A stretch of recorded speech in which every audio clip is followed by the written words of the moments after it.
All right, what is going on, everybody? Welcome back to another day of SaberSim's DFS office hours. Today is Friday, March 14th of 2025, and looking ahead here, we have golf round two. Good luck to all of you in your golf round two slates. We have a 7-game NBA main slate. We do have trucks tonight over in the NASCAR streets, and then we have a 6-game NHL main slate as well. So plenty of DFS action coming at you today. For those of you who are new here, welcome. My name is Andrew.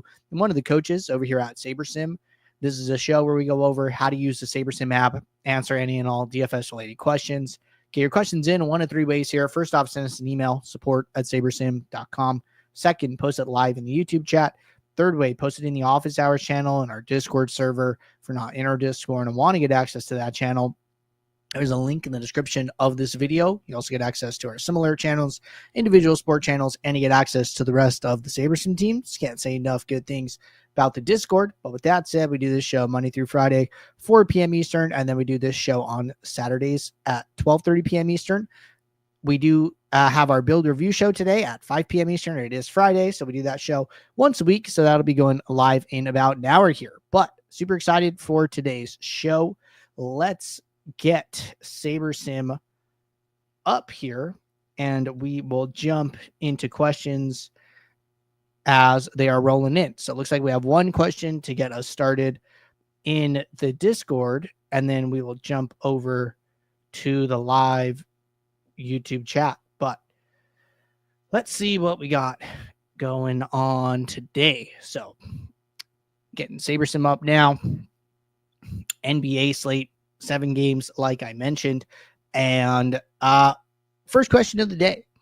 Andrew, it seems SaberSim is designed to play numerous lineups to cover your exposures and address variance. If you only play 1 to 4 lineups a night, how should you use SaberSim to do that? I do not play 20 to 40 lineups a night. Yeah, so the big you kind of hit it on the head, right? Like the big reason we do that is, or we suggest that, is really to address variance and different things like that. But I don't build my single entries in 3 maxes or, a number of small lineups any differently than I do my big lineups.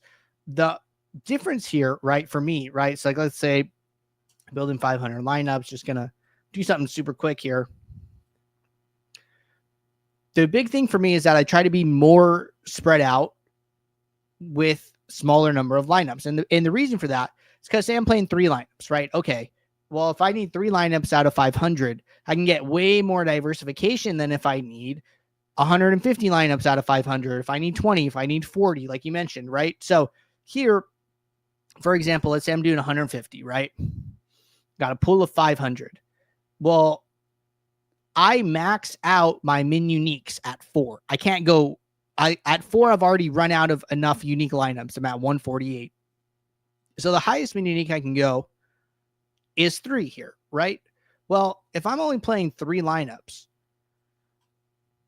and I'll switch this, I can probably get a way higher number. So I can get 8 min uniques at 3 lineups, which means that every single player is only used one time, and every lineup shares no players, right? So this give me lineup 1, lineup 239, and lineup 372.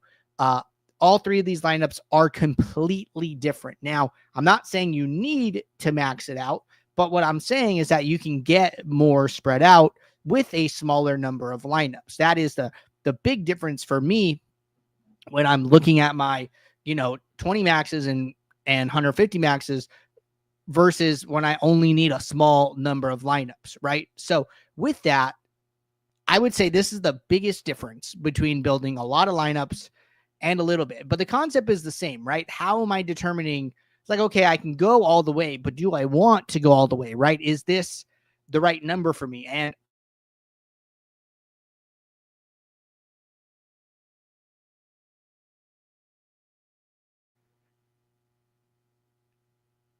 so I just ran the contest sim. In case you guys haven't seen this, we were talking about app updates yesterday.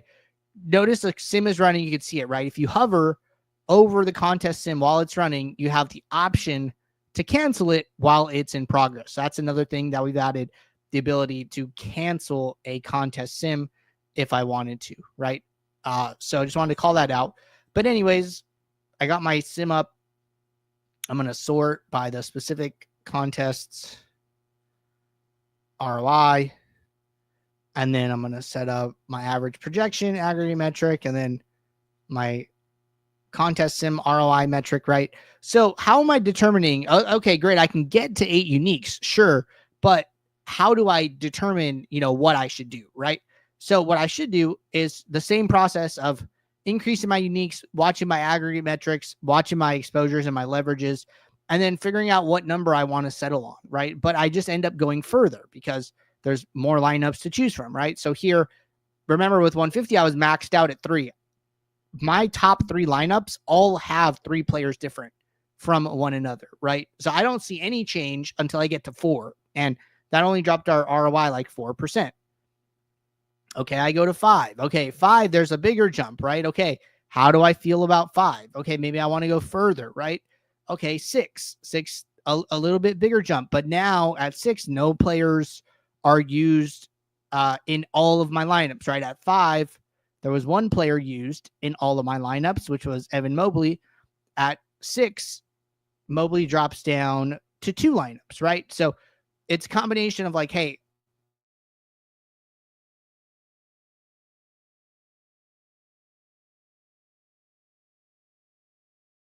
do I want to make sure that all the players are different, right? So you got to figure out these things and figure out what number is right for you. For me, 6 would probably be the right number here. So I got 1 unique. I'm at a 282 average projection, 635 ROI. When I get to 5, I've come down like 3 points projection. When I get to 6, I've come down about 5. But now no players are used more than once. And then going from 6 to 7 is like the biggest jump from 277 projection down to 271. And I drop another 100% ROI. So I don't really love that. I would personally stop at 6. But again, this is the same process. I'm just using it on a smaller number of lineups. So that's how I would be approaching a smaller number of lineups, like 1 to 4, in the case that you are not playing, more lineups. All right. DRCC says there bug in the late swap lineup build because last night I wasn't allowed to transfer build 1 for late swap. So there were a couple bugs last night. In case you guys missed it, some fixes went out for those bugs. Apologies. So I'll read through those up.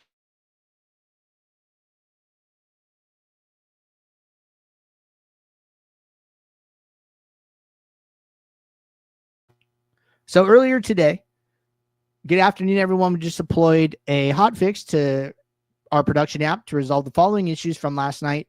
Late swap button being disabled at the wrong time for some users. This seems to be most related to uploading a contest file via a build, example from the autofill table or the save to contest dropdown, and then switching slates / closing the app before going to the contest page for that slate.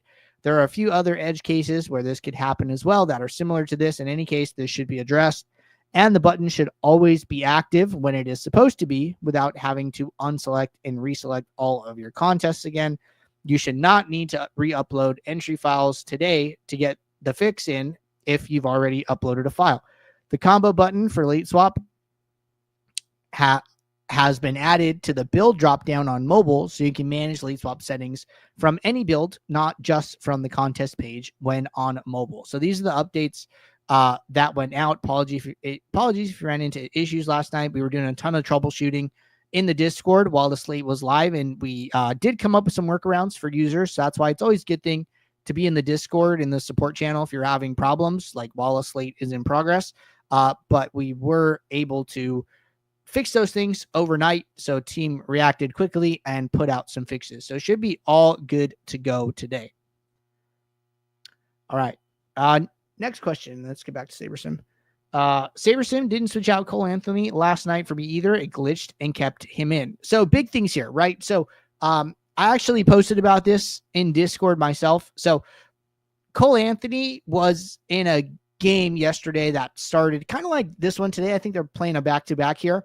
So Cole Anthony's game was like an hour after lock, but him getting ruled out happened about 3 minutes prior to lock. So it kind of put users in like a little bit of like a weird situation where if you're building with SaberSim, you probably had a lot of exposure to Cole Anthony. So you ended up in this weird spot where it's like, okay, I have a bunch of lineups with him, but their game doesn't start for an hour, but he just got ruled out, and I have 3 minutes to try and run a build and get those lineups in.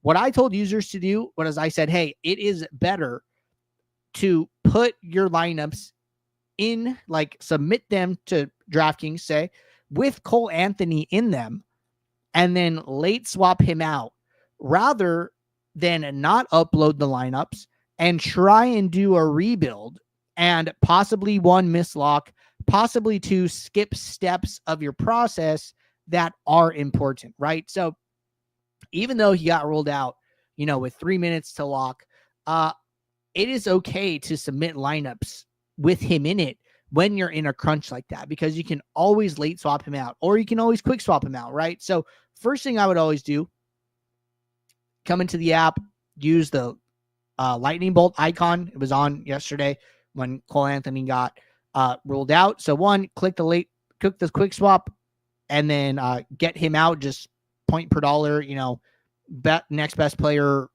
under the salary for whatever positions, and then do a late swap after. Now, if you're having issues with that, couple things that could happen, right? One is always try lowering minimum salary. So sometimes you can get into a position where certain player gets ruled out and maybe you can't swap him out because maybe your minimum salary is too high, right? Maybe you have this set, I see users set this to like 49,900, and then sometimes they have trouble getting out players out of their lineups, and it's more of a salary requirement, right? So always start with a salary drop.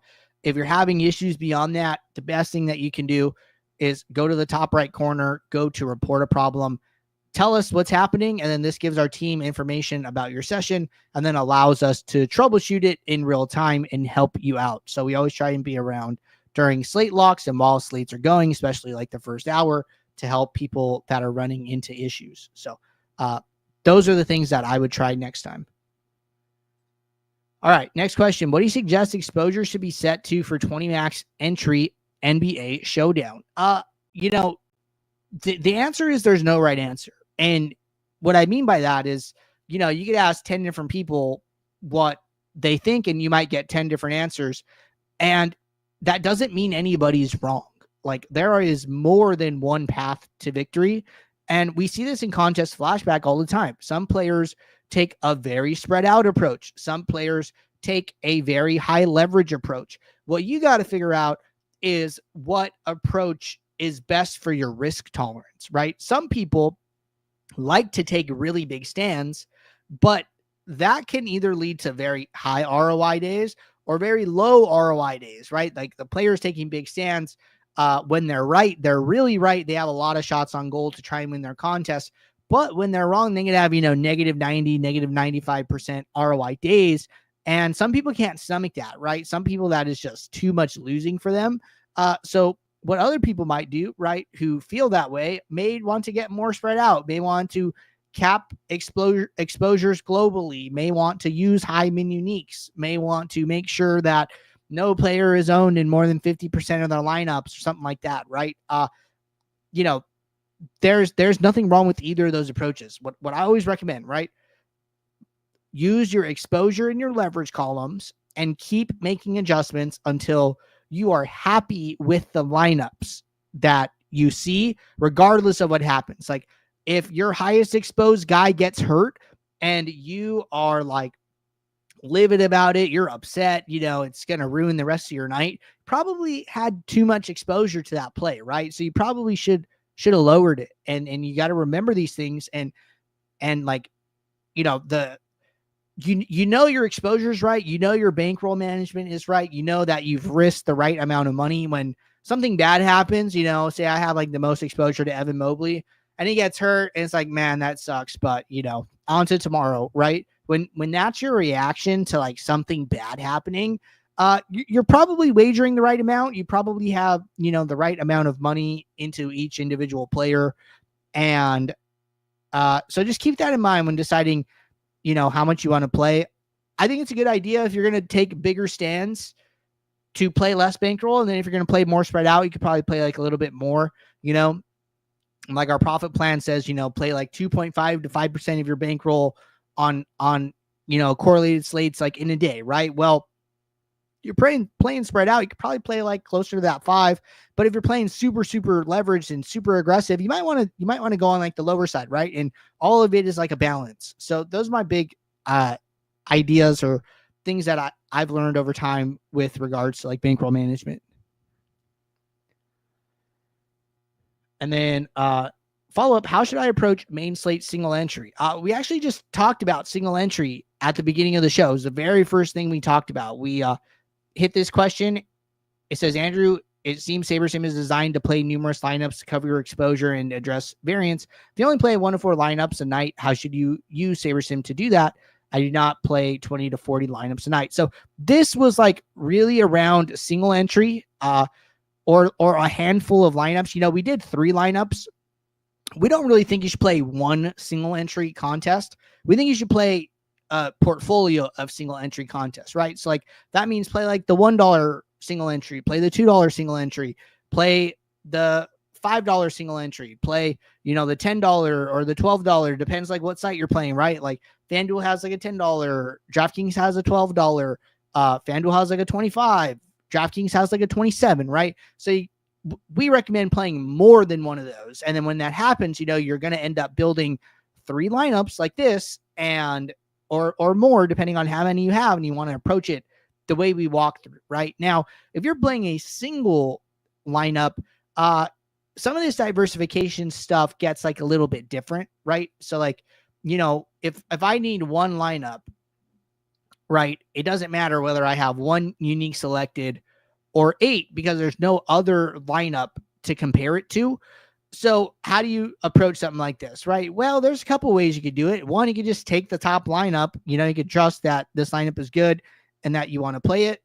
If you have opinions about the slate, right? Maybe you want to play a certain player. Maybe you want to play, James Harden, right? Well, you could filter for Harden, go to your pool, and then figure out, what are the top lineups with Harden, and then look at those and then decide which one you want to play. And then, say I want to take the top James Harden lineup. Okay, I use the lock icon, turn off my filter, and then I go back to my lineups, and then now the James Harden lineup is chosen, right? So there's a number of ways you could do it.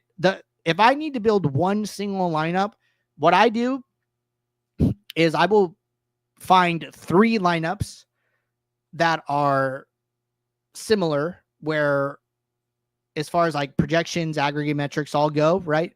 Like I would find the top 3 lineups and, I would unique random it. And I would just say, okay, I think all of these lineups are good. I think these lineups are, can all do well. And then I would just let SaberSim randomly give me one. Cause that's, how I feel. Like I think the differences are not so big where I need to do that. Now, if you think that's crazy, okay, then don't do that. Just take the top one and, you'll be fine. So there's a number of ways to do it, but either taking the top one, finding a group of lineups and taking one of those, or the way we'd recommend the most is like playing a portfolio of single entry contests.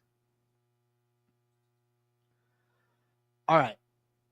Big J said, I have issues integrating SaberSim with FanDuel. I'm not complaining, but I still get lineups, but I just have to copy them over manually. So I guess what I'm asking is, what do I need to do to use FanDuel with SaberSim? So I would check out some of our tutorials, and we actually did like a full FanDuel late swap tutorial the other day, just like walking through using our tutorials, like how you would do it. So where I would start, go to top right corner, go to help. Now, in the tutorial section, there's 2 ways. One, I don't know if you're using a computer or a phone. So check out the desktop one, how to enter lineups into your contest on desktop. And there is a FanDuel version, right? And then it literally takes you, it shows you like here, right? Hold on. So here, you're on the contest tab. You click upload entries. You get this prompt. When you click download template file from FanDuel, it takes you to FanDuel. Now you're on the upcoming page on FanDuel. So what do you do next? You click this CSV edit button. Okay. And then once you click this CSV edit button, you're going to get another pop-up. Okay. So what you need to do is, well, first you need to reserve your entries, right? You need to create some entries. You need to reserve contests without entries or whatever, right? So once you do that, once you see your lineups or your entries on the upcoming page, then you click CSV edit, and then you click this download a CSV template button. This will download a file to your computer. Then you go back to SaberSim, you drag and drop that file into SaberSim. This is you telling SaberSim, hey, I am playing these contests on FanDuel. Okay. Then you go through the process of building your lineups. Once you have built your lineups, you save them. And then once you click this save to contest button, this download icon in the top left will turn green. You're going to download your lineups via this button. And then you're going to get a file that starts with entries. So up here it says entries. Very important that this file says entries. You go back to the same place you were on the upcoming page. You click the CSV edit button again, but this time, instead of clicking download, you're going to click this upload section down on the bottom, click browse, and then you're just going to grab that file that starts with entries, and then you're going to click edit your entries, and then it will upload. And then now, when you refresh this page, your entries are all going to show up. So that is how you interact with FanDuel via SaberSim.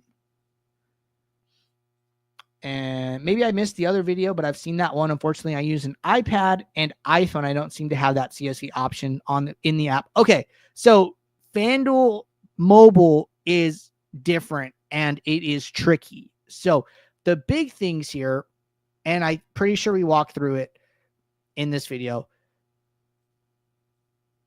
Hold on, let me get this up. Can I pop this out?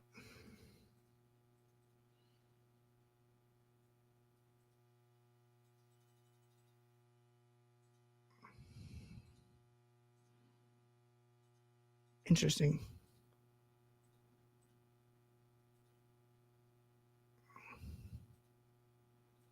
How do I get this full screen?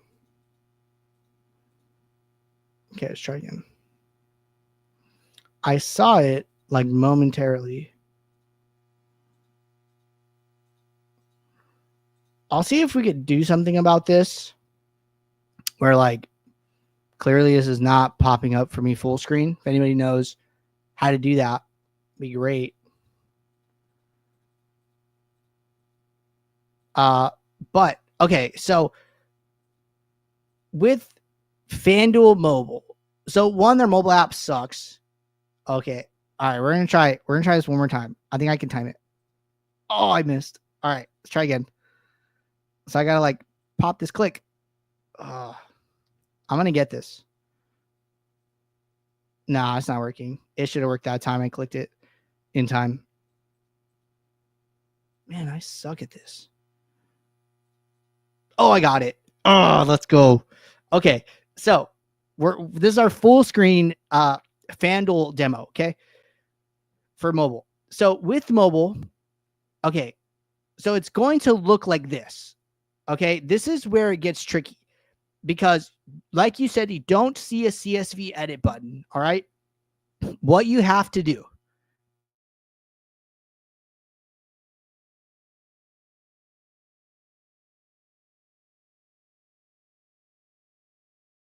Say that again. So vertical to landscape mode, and then you have to zoom out on your browser. Now, depending on the browser you're using, there's different ways of doing it. But let's see if he does it here in the video.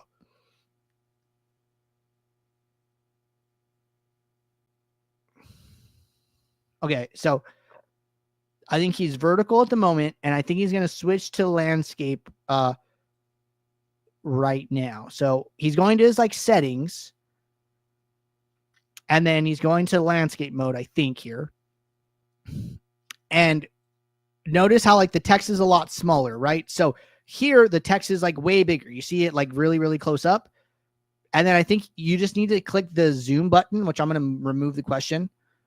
You click the zoom. For me, I have to go to 50% zoom So I go landscape, I go 50% zoom. When you go further and further out, the button will appear. Okay, so see here, you don't see the button. And then he's going to zoom out. The text gets really small, but the CSV edit button appears. So try that out. Try go landscape, try zooming out on your browser via the settings, and then the CSV edit button should appear. So those are like the trickiest things to do with FanDuel Mobile, but you will have the same functionality if you do indeed do that. So give that a shot. And then I'm going to make a note here about making full screen clickable easier in this tutorial. I'll figure that out. All right. But those are the big things there. So happy to walk through that one. That one's super annoying. It's more just like a FanDuel thing than anything. All right. Give that a shot. Another question. How can I stop my lineups from starting off in the top percentile, then dropping to the bottom of the prize field or breaking even? Okay. So first off, if you're breaking even, then that is a very good sign, because the rake in the contest, which is like the house cut that they take, is that the site operators take, is like 10 to 15%, 10 in like the higher stakes, 15% in the lower stakes. So let's say that you enter, $100. As soon as the contest starts, after their 15% rake, your $100 is worth 85. If you break even, that means you won your 15% back. So that's good, right? So you're already on the right path if you're breaking even. Now the trick is, how do we take your lineups and make you go from like 15% to 25 to 35, where you start to see profit on the other end? So I just want you to know that like breaking even is a good sign, because you are effectively winning because you're beating the house rake. Now we just need to take the next step in order to help you profit. But couple resources here, right? So one of them is going to be our Saber School videos. So you go to the top right, you go to Saber School. I would go to the How to Beat DFS videos, and then I would just go sport by sport, right? If you're looking at NBA, look at NBA. Make sure to turn one off before going to the next sport. Look at NHL, right? Watch these how to build winning NBA DFS lineup videos.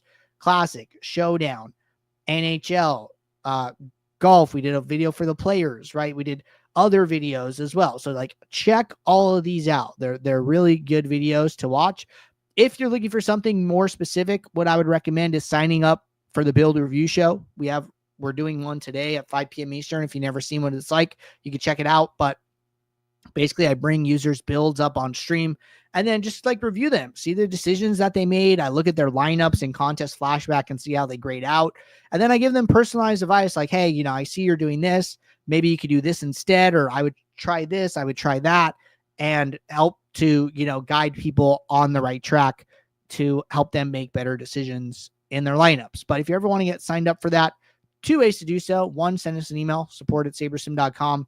2, post in the office hours channel. You just need to tell me what date you want me to review, what sport, and what slate. And so it always has to be a date in the past.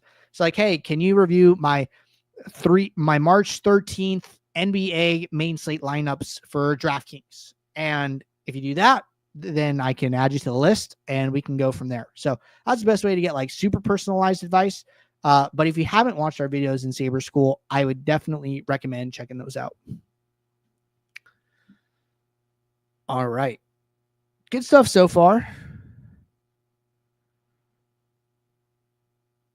And jumping back to office hours, looks like we're all caught up there. So cool. Looks like we're caught up in office hours. Looks like caught up in the YouTube chat here. So appreciate you guys tuning in. I'll be back in about 30 minutes for the Build Review Show. So until then, everybody, take care. Good luck. Thanks. Bye.